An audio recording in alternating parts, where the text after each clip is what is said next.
네, 특송 감사합니다. 옆에 계신 분들을 축복하겠습니다. 사랑합니다. 축복합니다. 감사합니다.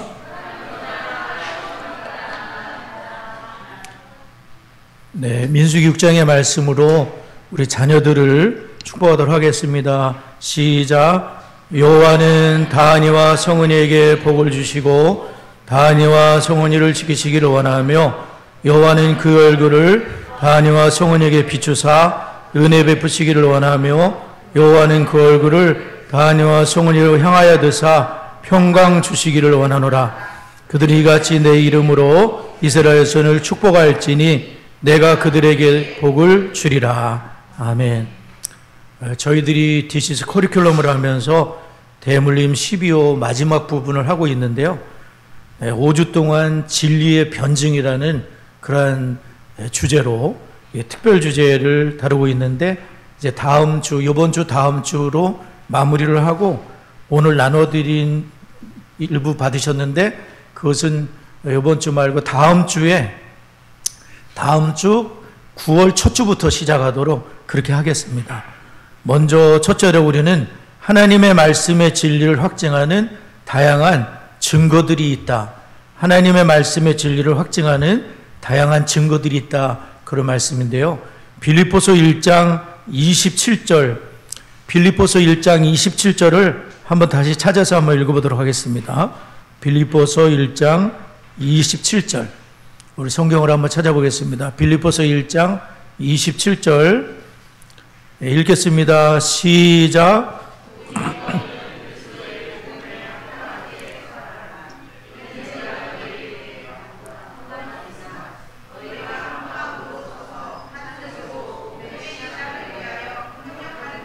네, 바울 사도는 빌립보 성도들에게 그리스도의 복음에 합당한 삶을 살라고 권면을 하고 있습니다.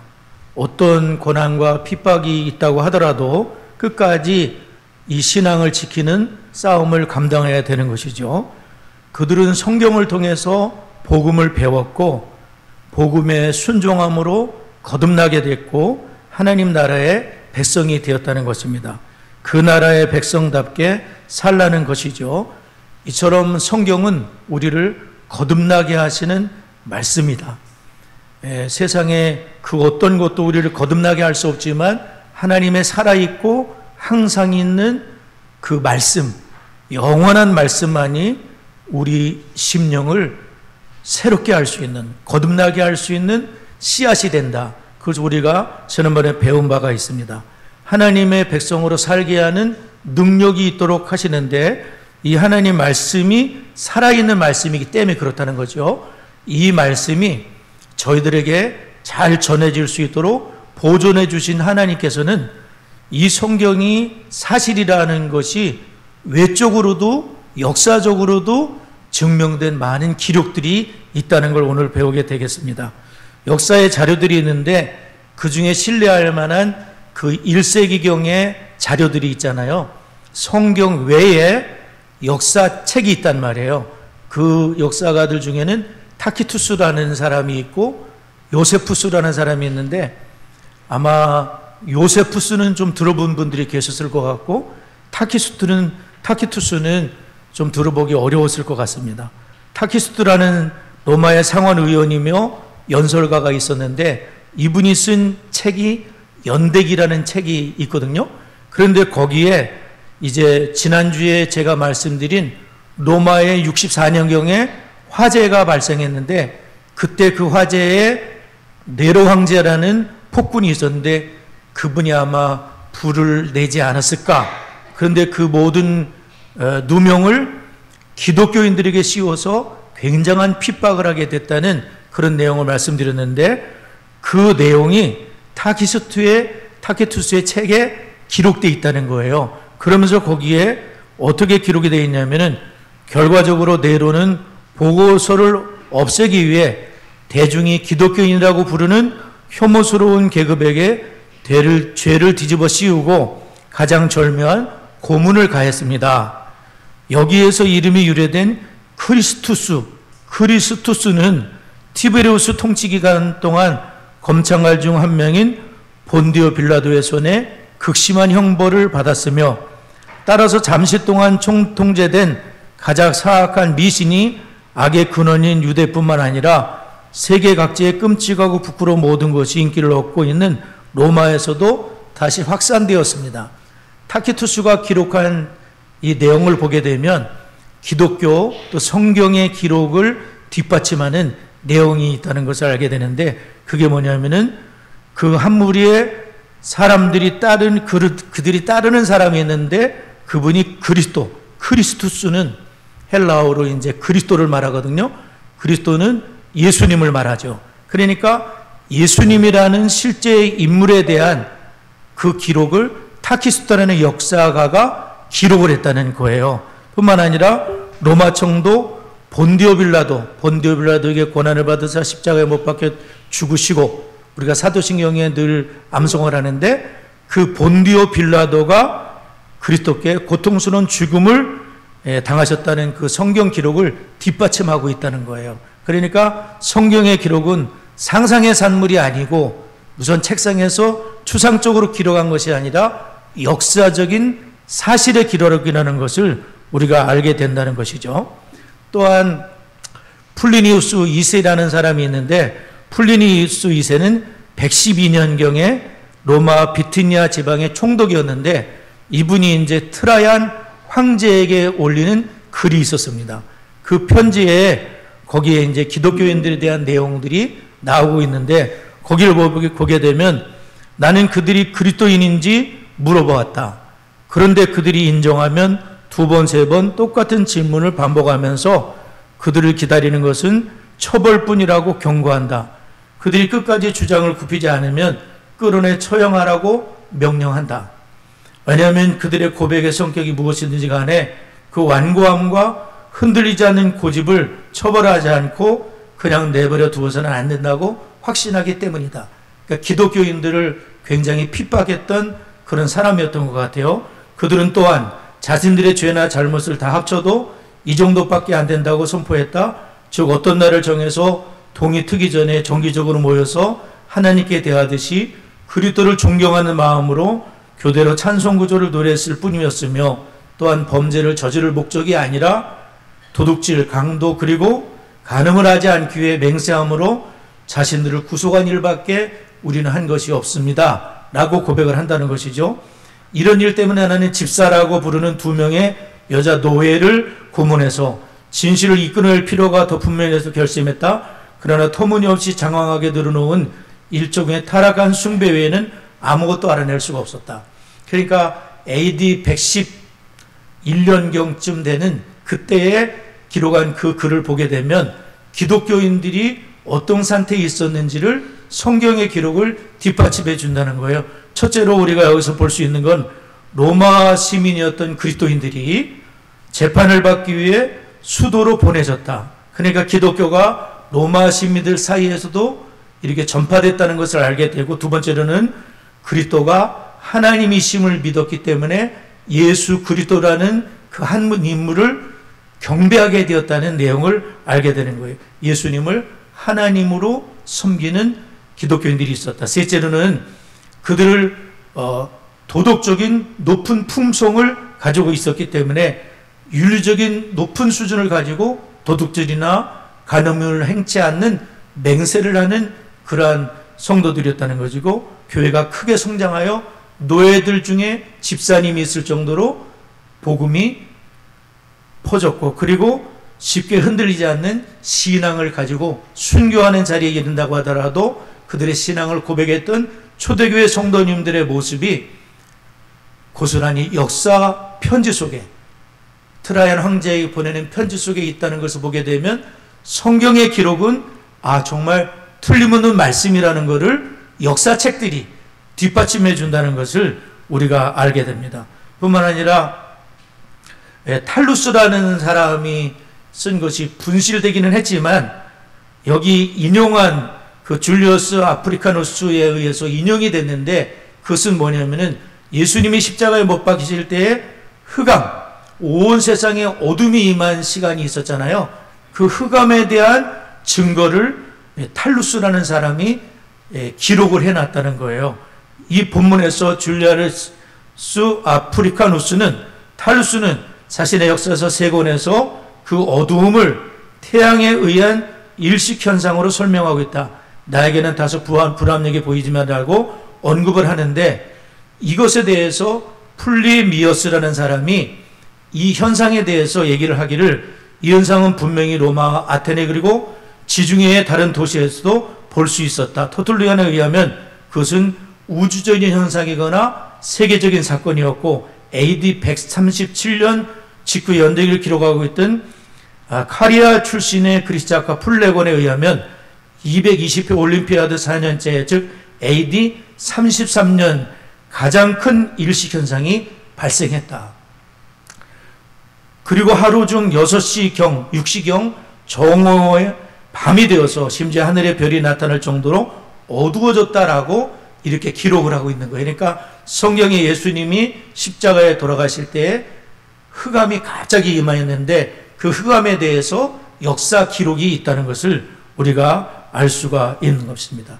뿐만 아니라 요세푸스라는 유명한 유대인 역사가가 있는데, 이 요세푸스가 유대 고대사라는 그런 책을 기록을 했거든요. 근데 요세푸스의 책은 굉장히 많이 인용이 되는데, 거기에 보면은 아나누스가 공회 재판관들을 소집하여 그리스도라 불리는 예수 형제 야고보와 다른 몇몇 또는 그의 동료들을 그들 앞에 데려와서 율법을 어긴 자로 고발하고 그들을 돌로 쳐 죽이도록 내어 주었다. 여기서도 그리스도라고 불리우신 예수님에 대해서, 그리고 그를 따르는 형제, 그리고 그를 따르는 제자들에 대한 그런 말씀이 기록되어 있는 것을 보게 되면, 우리는 성경의 기록이 사실이라는 것을 우리가 알게 되고, 이 하나님의 말씀을 우리가 믿고 이 하나님의 말씀의 교훈을 따라서 끝까지 신앙을 지켜내는 우리 모든 성도가 되시기를 바랍니다. 두 번째로, 성경은 스스로 모순되지 않는다는 것이죠. 한번 따라해보세요. 성경은 스스로 모순되지 않는다. 네, 우리 데살로니가 후서 2장 15절을 한번 찾아보겠습니다. 데살로니가 후서 2장 15절, 우리 자기 성경을 한번 찾아보겠습니다.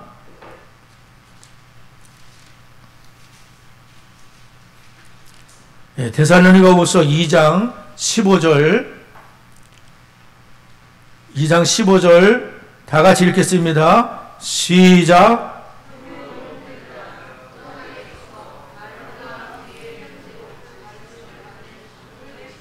아멘. 지금 이제 성경이 틀림없는 하나님 말씀이라는 것을 이게 변증하고 증명하는 저기를 하잖아요. 근데 이제 아까 예배 전에 우리 조아진 집사님이 그런 얘기를 하더라고요. 성경이 그냥 믿어지는데 무슨 증명할 필요가 있느냐, 이런 얘기를 하시잖아요. 그러니까 성경이 그냥 믿어지는 분들은 굉장한 축복을 받은 거잖아요. 믿음의 선물을 받은 거죠. 저도 이제 성경을, 이제 예수님을 믿고 성령이 내 안에 들어오시고 막 기도를 하나도 할지 못했던 제가 기도가 막 웅변처럼 나오는 체험을 하게 됐거든요. 그리고 마음에는 정말 세상이 줄 수 없는 평강이 찾아오는데, 그 평강이 한 3개월 갔던 것 같아요. 그런데 그때 이제 저는 성경이 다 믿어지는 거예요. 뭐 창세기 1장 1절 태초에 하나님이 천지를 창조하시니라. 아니, 천지를 창조하신 하나님이 무리를 못 깼겠습니까? 죽은 자를 살리지 못하겠습니까? 눈먼 맹인의 눈을 뜨지 못하게 하겠습니까? 다 믿어진단 말이죠. 그리고 예수 믿는 이것이 세상 사람들이 조롱을 하고, 저희 외삼촌이 저를 만나더니, 제가 중학교 3학년 때인데, 양수야 너는 무슨 재미로 세상을 사냐? 술을 먹기를 해, 무슨 담배를 피기를 해, 세상에 그 무슨 재미로 사냐 그러시더라고요. 근데 그 외삼촌이 아직도 예수를 믿지 않으시는데, 그런데 제 마음속에 어떤 마음이 드냐면, 저는 예수 믿는 게 너무 행복하고 너무 감사하고 너무 좋다는 그런 얘기를 드리고 싶었었어요. 그러니까 예수님을 믿고 저는 성경이 다 믿어지는 거잖아요. 그러니까 조아진 집사님 같이 그냥 믿어지는데 무슨 증명이 필요하냐? 이거는 굉장한 축복을 받은 거죠. 근데 사실은 우리처럼 그렇게 믿는 분이 있는가 하면 또 어떤 분은 굉장히 어떤 논리적으로 또 이것이 잘 증명이 되지 않으면 믿지 못하는 분들이 계시거든요. 예를 들어 도마처럼, 도마는 여기 손에 이 손을 넣어봐야 되고 옆구리 만져봐야 되고, 너는 보는 거로 믿느냐 보지 않고 믿는 자가 복되도다 그러셨잖아요. 그러니까 어떤 분은 굉장히 따져봐야 될 분들이 계시는 거죠. 그리고 세상에는 이 비평가들, 주석도 비평 주석이 있거든요. 그러니까 뭐 예를 들어서 홍해를 건넜다. 홍해를 건너 게 아니야. 그냥 갈대밭을 지나갔을 뿐이야. 뭐 예수님 무리를 걸었다. 뭐 그건 무리로 걸은 게 아니야. 이렇게 하면서 믿지 못하는 분들이 있단 말이죠. 그리고 성경은 이건 뭐 사람이 짜집게 한 거 아니냐. 성경에도 틀린 게 있지 않느냐. 그렇게 얘기를 하면서 그들의 말이 옳은 것 같기도 해요. 그러나 그렇지 않다는 거죠. 예를 들어서 성경에 사복음서가 있는데 서로 내용이 틀리는 경우가 꽤 있는 거예요. 똑같은 사건을 말하면서도 틀리는 경우가 있는데, 예를 들어서 마태복음 8장에 보면은 백부장이 이제 백부장의 종 때문에 예수님께 나온 사건이 나오잖아요. 근데 마태복음에는 백부장이 나왔다고 얘기를 하는데 누가복음의 7장에서는 유대인의 장로들이 나와서 얘기를 했다는 거예요. 그러니까 똑같은 사건인데 왜 누구는 백부장이 나왔다 그러고 여기는 유대인의 장로님들이 나왔다 그러고 이거 성경이 잘못된 거 아니냐라고 얘기를 한단 말이죠. 그럴 때 우리는 어떻게 이것을 설명하고 변증할 수 있느냐라고 할 때에 마태는 조금 더 간단하게 기록을 했을 수가 있고 누가는 조금 더 설명을 부연했을 것이다 라고 얘기를 할 수가 있는 거죠. 장로님들이 나와서, 그러나 마태는 단도직입적으로 결국은 백부장이 보낸 거기 때문에 백부장이 나왔다고 이렇게 얘기하는 것으로 우리가 얘기를 할 수가 있을 것 같아요. 뿐만 아니라 마태복음 4장과 누가복음 4장에 나오는 예수님의 그 시험 받으신 사건이 나오잖아요. 그런데 마태와 누가의 두 번째, 세 번째 시험 순서가 틀려요. 그러니까 마태는 그 성전 높은 곳에 뛰어내리는 시험이 먼저 나오고 내게 엎드려 경배하라는 것이 마지막에 나오잖아요. 근데 누가는 내게 엎드려 경배하라는 것을 두 번째다 넣었고 뛰어내리라는 걸 세 번째 놨단 말이에요. 그러니까 이거 서로 성경이 잘못된 거 아니냐라고 얘기할 때 우리가 뭐라고 얘기할 수 있냐면은 강조점이 틀리다는 거예요. 예를 들어서 마태라는 분은 강조점을 두 번째, 세 번째에다 둔 것이고 누가는 강조점을 세 번째를 두 번째에 두고 싶었다는 거죠. 그러니까 저자에 따라서 강조점을 틀리게 하고, 그리고 예를 들어서 이런 거 있잖아요. 청문을 하게 되면 우리 미리 입을 다 맞추자.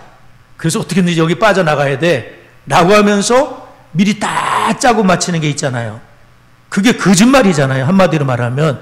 그러면 성경은 이렇게 모순되는 것처럼 보인다는 건 뭐냐면은 서로 짜고 맞힌 게 없다는 거예요. 그냥 있는 사실을 그대로, 예를 들어서 마태는 마태의 입장에서 성경을 기록을 한 거예요. 마가는 마가, 누가는 누가, 요한은 요한인데, 예를 들어서 마태복음을 기록할 때 우리가 딱 마태복음을 펼치자마자 아브라함과 다윗의 자손 예수 그리스도의 세계라, 아브라함은 누구를 얻고 막 낳고 그러면서 복잡한 게 시작되잖아요. 우리는 이걸 왜 여기다 써놨을까? 라고 생각이 들지만 마태는 굉장히 지혜롭게 접근을 한 거예요. 왜냐하면 마태복음을 읽는 첫 번째 독자들은 유대인들이란 말이에요. 유대인들에게 이 성경을 쓸 때에는 아브라함과 다윗 그러면 그냥 마음을 열게 돼 있거든요. 왜냐하면 아브라함이 조상이고 다윗을 굉장히 최고로 존경하고 있거든요. 그러니까 아브라함과 다윗의 자손 족보부터 얘기하며 그 족보 속에 당신들이 포함되어 있고 당신들의 후손에서 예수님이 오신 것이고 이 예수 그리스도라 말로 당신들이 믿고 구원받아야 될 복음이신 예수님입니다. 유대인들도 예수를 믿어야 돼요. 그래서 주이시 기독교인들이 나오는 거잖아요. 또 마가는 마가의 입장에서 이렇게 기록을 하고, 헬라인들에게 마가복음과 누가복음은 이방인들을 상대하는 거예요. 요한복음은 헬라인 중에서도 지식층들을 대상으로 하기 때문에 태초에 말씀이 계시나 이 말씀이 하나님과 함께 계시니 이 말씀 곧 하나님이시니라, 로고스라는 단어를 쓰기 시작하는 거예요. 단도직입적으로 요한복음은 벌써 이 말씀이라는 분이 세상에 오셨고 영접하지 않았으나 영접하는 자 그 이름을 믿는 자에게는 하나님 자녀가 되는 권세를 주신 예수 그리스도야말로 생명이요 빛이요 구원이요 능력이신 분이 예수 그리스도를 영접하면 구원을 받게 됩니다. 지성인들도 예수를 믿어야 됩니다. 라고 복음을 전하는 게 요한복음인 줄 믿습니다. 그러니까 성경은 서로 짜고 맞힌 게 아니잖아요. 만약에 짜고 맞췄다 그러면은 부활의 증인을 그 당시에 인정도 안 해주는 여자로 택할 일이 없어요. 첫 번째 증인이 막달라 마리아잖아요. 사도로 만약에 짜고 떴다면 사도를 첫 번째 증인으로 베드로 그러면 그렇게 했겠죠. 그러나 성경은 짜고 이렇게 입을 맞춘 게 아니기 때문에 막달라 마리아는 비천한 여인을, 그 여인의 증언을 누가 믿어주겠습니까? 근데 성경은 사실이기 때문에 막달라 마리아는 여인을 증인으로 내세우는 거예요. 그러므로 우리 성경 말씀은 항상 이 부조화처럼 보이지만 그것이 성경은 굉장히 날것으로 진실된 증언이요, 그리고 각자의 개성에 따라 강조점에 따라 기록했다는 걸 볼 수 있어요. 또 하나 우리가 기억할 건 뭐냐면은 말라기 3장 6절에 보게 되면 나 여호와는 변하지 아니하나니 그러므로 야곱의 자손들아 너희가 소멸되지 않으니라. 하나님은 변하지 않으신다. 에스겔 24장에 보면 나 여호와가 말하였은즉 그 일이 이루어질지라 내가 돌이키지도 아니하고 아끼지도 아니하고 늦추지도 아니하겠다. 그런데 하나님은 변하지 않는다 그러면서 돌이키지도 않고 뉘우치지도 않는다 그러면서 성경에 조금 모순돼 보이는 그런 기록들이 있어요. 예를 들어서 창세기 6장에 보면 사람 지으셨음을 한탄하사 마음에 근심하시고 하나님이 마치 후회를 하시는 것처럼 성경이 서로 모순돼 보이잖아요. 뿐만 아니라 출애굽기 32장에 보면 여호와께서 뜻을 돌이키사 말씀하신 화를 그 백성에 내리지 않는다. 니느웨에게 심판하신다 그러더니 회개하니까 심판을 거둬들이셨다. 그러면 하나님이 변하지 않는다는 말씀과 모순된 것이 아니냐라고 볼 수가 있겠지만 이것은 하나님이 마음과 생각을 바꾸셨다는 것이 아니라 하나님은 회개할 때에 용서하시는 그런 하나님이신 것을 우리가 알 수가 있습니다. 그러므로 성경은 모순돼 보이기는 하지만 그것이 아니라 서로 조화되는 하나님의 성품을 보여주는 말씀이라고 볼 수가 있겠습니다. 마지막으로 하나님의 말씀의 주요 주제를 올바르게 이해하면 하나님의 말씀을 잘 수호할 수가 있을 것이다. 우리 유다서 1장 3절을 마지막으로 보겠습니다. 유다서 1장 3절. 유다서 1장 3절입니다.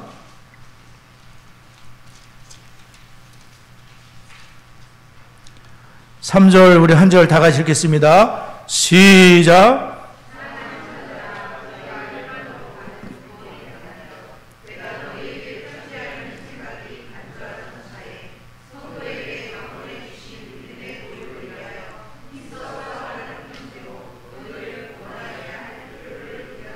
네, 여기 보면은 믿는 성도들이 믿음의 싸움을 해야 된다. 이 믿음을 지키기 위해서 믿음의 싸움을 해야 된다 이렇게 말씀하고 있잖아요. 그리고 성경은 더하거나 빼서는 안 되는 그런 말씀이거든요. 그런데 이 회의론자들, 믿지 못하는 분들은 이런 얘기를 할 수가 있어요. 예를 들어서 하나님이 사랑의 하나님이라고 하면서 왜 가나안 족속을 전부 멸하라고 했느냐라는 그러한 의문을 제기할 수가 있습니다. 사랑의 하나님이 왜 가나안 족속을 전부 멸하라고 하느냐, 뭐 애들까지 할 것 없이 다 멸하라고 하시면 사랑의 하나님이 모순되신 분이 아니냐라고 이야기를 할 수가 있는데, 그러나 우리는 그것을 어떻게 얘기할 수 있냐면은 하나님은 또한 공의의 하나님이시기 때문에 가나안 족속을 멸하라 하신 이유가 뭐냐면 수백 년 동안 죄악이 가득 차 있었다는 거예요. 하나님이 심판할 수밖에 없을 정도로 너무나 죄악이 가득 차 있었는데, 지난번에 제가 말씀드린 대로 몰렉이라는 신에게 이렇게 몰렉이 신이 이렇게 손을 내밀고 있어요. 그러면 이 밑에가 뚫려 있는데 장작을 막 불을 떼는 거예요. 시뻘겋게 달궈진 데다가 아기를 거기다 올려놓는 거예요. 이 아기의 생명을 받으시고 살아있는 사람들 복을 달라는 거예요. 그러니까 너무 이상하지 않습니까? 너무나 끔찍하지 않습니까? 그런 죄악이 가나안 땅에 퍼져 있었다는 거예요. 하나님께서는 그런 죄악을 심판하시고, 그리고 하나님 믿는 백성들이 전염받지 않도록, 영향을 받지 않도록 하나님께서는 가나안 족속을 모두 멸해라, 살려두면 안 된다, 하나님의 심판의 측면에서 이것을 기억할 수가 있는 것이죠. 오늘 저희들이 조금 학적인 것을 배웠습니다. 하나님의 말씀은 역사 속에서도 다 기록이 있구나. 그리고 그것이 고고학이나 이런 게 발견될 때마다 이렇게 고고학을 하다 보니까 실로암 연못이 발견된 경우도 있는 거예요. 땅을 파다 보니까 실로암 연못이 있더라는 거예요. 그리고 다음에 우리가 배우게 되겠지만은 성경을 증명하는 많은 증거들이 고고학에서 발견되면서, 성경의 기록이 정말 맞구나.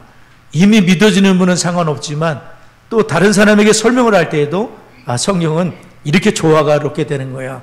저자에게 특성을 주시고, 또 하나님께서는 공의 하나님이시면 사랑의 하나님, 공의 하나님이신 이 사실을 증명하면서 신앙을 변화하고 지켜내는 우리 모두가 될 수 있기를 바랍니다.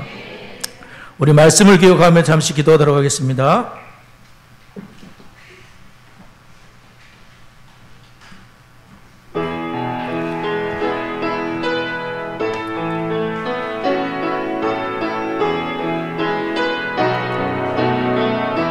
좋으신 하나님, 좋으신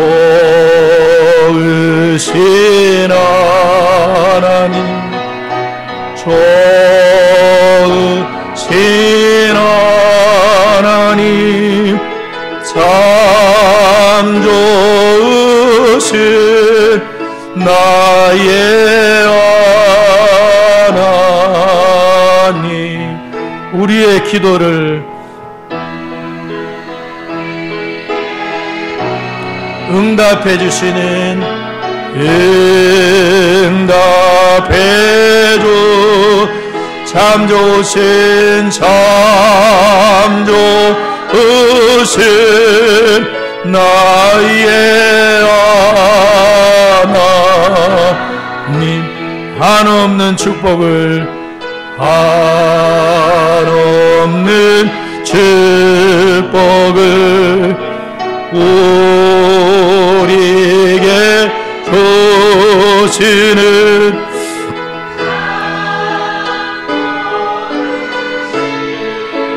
나의 하나님. 오늘 성경은 내적으로도 서로 모순돼 보이지만 오류가 있는 것은 아닙니다.